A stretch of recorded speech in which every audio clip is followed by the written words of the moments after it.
पश्चिमी एशिया में युद्ध पर बोले रक्षा मंत्री राजनाथ सिंह। पश्चिमी एशिया में लगातार हमले, यह विश्व के लिए चिंता का विषय। युद्ध से नहीं निकलेगा समाधान, बातचीत से ही निकलेगा समाधान। रक्षा मंत्री राजनाथ सिंह ने ये बातें कही। हमें लगातार हमले हो रहे हैं। मैं समझता हूं केवल भारत के ही लेने नहीं बल्कि पूरे विश्व के लिए एक चिंता का विषय है। लेकिन भारत ने साफ तौर पर अपने पक्ष को रखते हुए कहा था और आज भी कहा है हमारे प्रधानमंत्री मोदी जी ने, विश्व की इस समय की जो सबसे गंभीर समस्या है, जिस तरह से विश्व में युद्ध चल रहा है, उसका समाधान निकालना है तो वह युद्ध के माध्यम से उसका समाधान नहीं निकलेगा। उसका समाधान निकलेगा तो डायलॉग और डिप्लोमेसी से ही निकलेगा, बातचीत और कूटनीति के जरिए ही निकलेगा। हमारे प्रधानमंत्री मोदी जी ने जिस करिश्माई तरीके से भारत का मस्तक दुनिया में ऊंचा किया है, उसकी जितनी भी सराहना की जाए वह कम है। पहले अंतर्राष्ट्रीय मंचों पर भारत कुछ बोलता था तो भारत की बातों को जिस गंभीरतापूर्वक लिया जाना चाहिए नहीं लिया जाता था। लेकिन आज हमारा और आपका भारत यदि अंतर्राष्ट्रीय मंचों पर कुछ बोलता है, सारी दुनिया कान खोलकर सुनती है कि भारत बोल क्या रहा है। मेरे बहनों भाइयों, आज यह भारत की हैसियत सारी दुनिया में बनी है। कैलाश मानसरोवर यात्रा के बाद अब इंडो चाइना ट्रेड भी शुरू होने जा रहा है। पूरे 6 साल के इंतजार के बाद भारत और चीन व्यापार बहाल करने पर राजी हुए हैं। ट्रेड बहाल होने से सबसे ज्यादा राहत बॉर्डर के उन व्यापारियों को मिलेगी जिनकी रोजी रोटी दशकों से बंद हो गई थी। –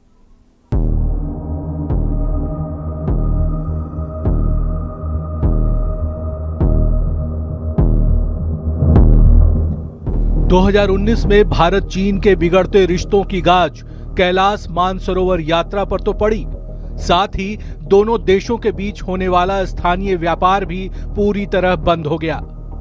भारत चीन के बीच स्थलीय व्यापार उत्तराखंड के लिपुलेख दर्रे और हिमाचल के शिपली लात दर्रे से ही होता है, लेकिन 2019 तक लिपुलेख दर्रे से ही सबसे अधिक कारोबार होता रहा था। ऐसे में इस बॉर्डर पर बसे दर्जनों गांवों के लिए ये ट्रेड खासा मायने रखता है। पूरे 6 साल के इंतजार के बाद भारत और चीन इस ट्रेड को बहाल करने पर राजी हुए हैं।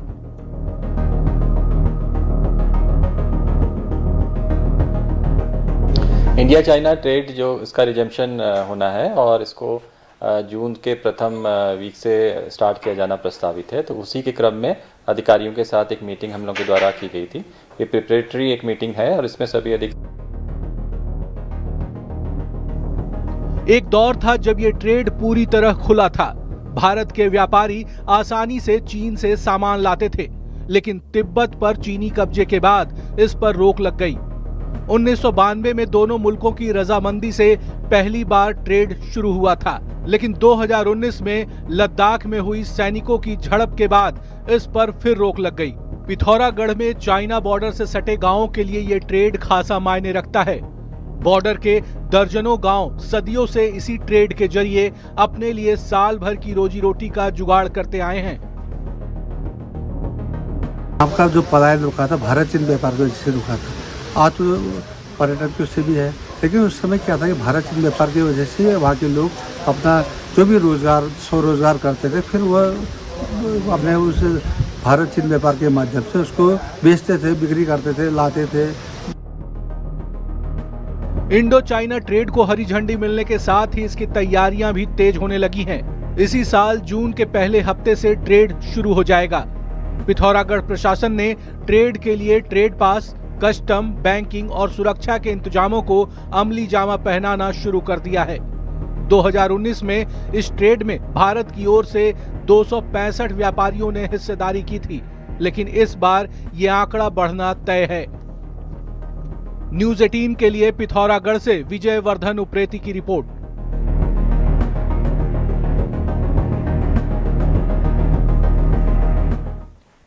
पौड़ी के चौबट्टा खाल में गुलदार का आतंक है। पोखड़ा इलाके के धसमानी गांव में गुलदार ने एक 11 साल के बच्चे पर हमला कर दिया, जिसमें बच्चा घायल हो गया।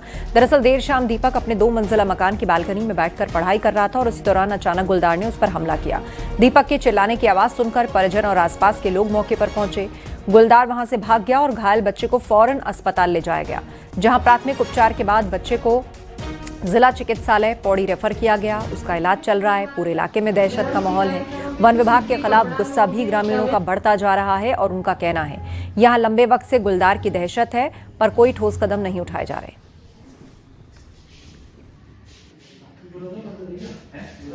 गांडा ये पढ़ाई कर रहा था और 2 मंजिले में वहाँ से गुलदार ने हमला किया और हमने शोर मचाया तो उसने मतलब 100 मीटर की दूरी पे छोड़ दिया इसको। ये घर से तो ले गया था, उसके बाद हम इसको नौकाल लाए सरकारी अस्पताल में। उसके बाद उन्होंने यहाँ रेफर किया पौड़ी।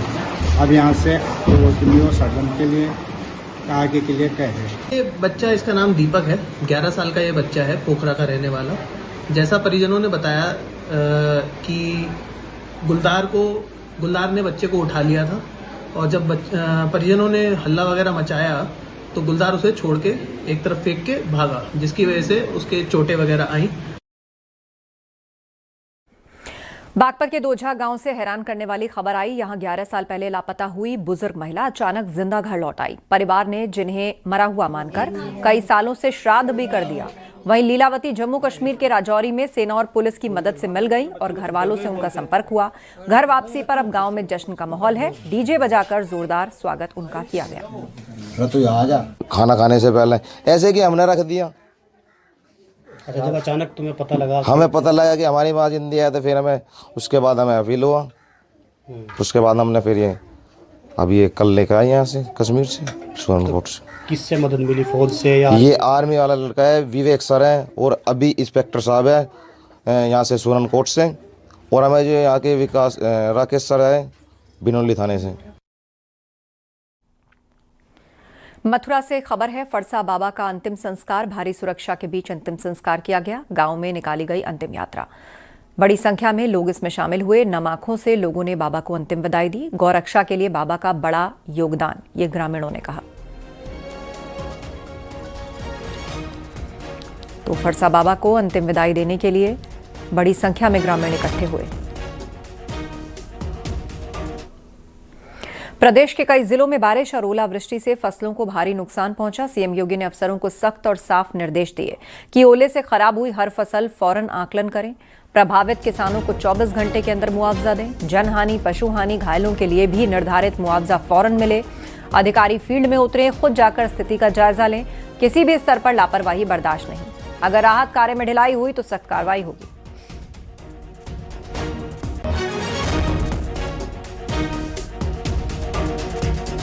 राष्ट्रपति द्रौपदी मुर्मू के मथुरा दौरे का आज तीसरा और आखिरी दिन है। राष्ट्रपति ने गोवर्धन मंदिर में पूजा अर्चना की और गोवर्धन की परिक्रमा की।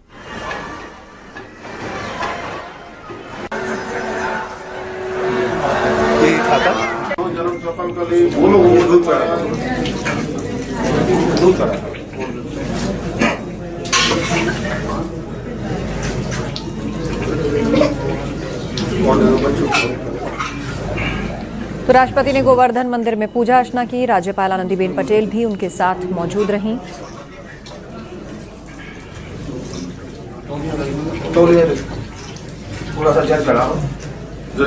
आज राष्ट्रपति के मथुरा दौरे का अंतिम दिन है।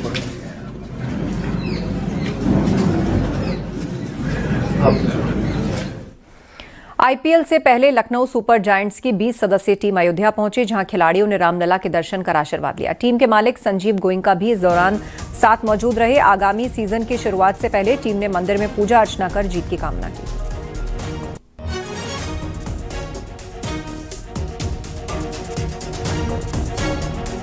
संजीव गोयनका भी मौजूद रहे। एलएसजी टीम के मालिक है संजीव गोयनका और सभी खिलाड़ी रामलला का आशीर्वाद लेने पहुंचे। टूर्नामेंट शुरू होने से पहले आईपीएल शुरू होने वाला है और उससे पहले लखनऊ सुपर जायंट्स की टीम अयोध्या पहुंचकर रामलला के दर्शन करने पहुंची।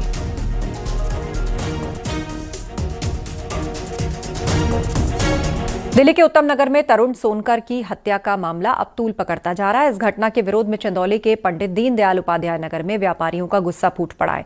शहर में सब्जी और फल की दुकानें बंद रखकर विरोध दर्ज कराया गया और फल विक्रेताओं ने शोक सभा आयोजित कर दिवंगत तरुण सोनकर को श्रद्धांजलि दी। इस दौरान व्यापारियों में गुस्सा देखने को मिला और आरोपियों के खिलाफ सख्त कार्रवाई की मांग उठी।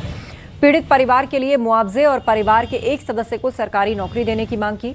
दिल्ली में होली के दिन दूसरे समुदाय के लोगों ने तरुण सोनकर की हत्या की थी। मामला है कि दिल्ली में होली के दिन तरुण सोनकर की एक युवा तरुण सोनकर की निर्मम हत्या कर दी। इससे हमारा समाज आहत है, दुखित है। क्या मांग करते हैं? सरकार से मांग है कि हत्यारों को फांसी दे, ताकि भविष्य में दोबारा ऐसा घटना, जितने भी हत्यारे हो 2500 4000 वहां पे सीसीटीवी में कैद हो, जितने भी हत्यारे सबको फांसी दे।